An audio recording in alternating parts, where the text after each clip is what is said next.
మీరు కూడా ఎక్కువగా టమోటా కేచప్ తింటున్నారా? అయితే మీరు చాలా డేంజర్లో ఉన్నారు. ఈ వీడియోని లాస్ట్ వరకు చూడండి, ఎందుకో మీకే అర్థమవుతుంది. 2019 ప్యారిస్లోని మార్క్ అనే అబ్బాయి ఇంటి బయట ఒక చెట్టు మీద ఆడుకుంటూ ఒక్కసారిగా పడిపోవడం అయితే జరుగుతుంది.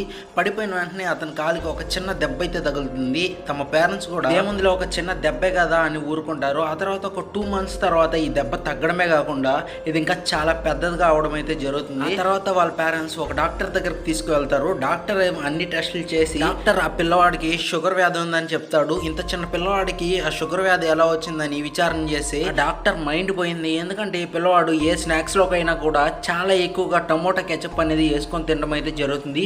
మీరు ఇక్కడ గమనించినట్లయితే the farmer and fresh tomato ketchup అని రాసి ఉంటుంది. కానీ బ్యాక్ సైడ్ చూసినట్లయితే does not represent its true nature అని రాసి ఉంటుంది. అంటే ఇది ట్రూ నేచర్ కాదని అర్థం. ఈ 15 grams టమోటా కెచప్ లో 1.5 spoon షుగర్ అయితే ఉంటుంది. అంటే ఎక్కడే తెలిసిపోతుంది ఇది ఎంత డేంజర్. వీడియోని టమోటా కెచప్ తిని మీ ఫ్రెండ్స్ కి షేర్ చేయండి.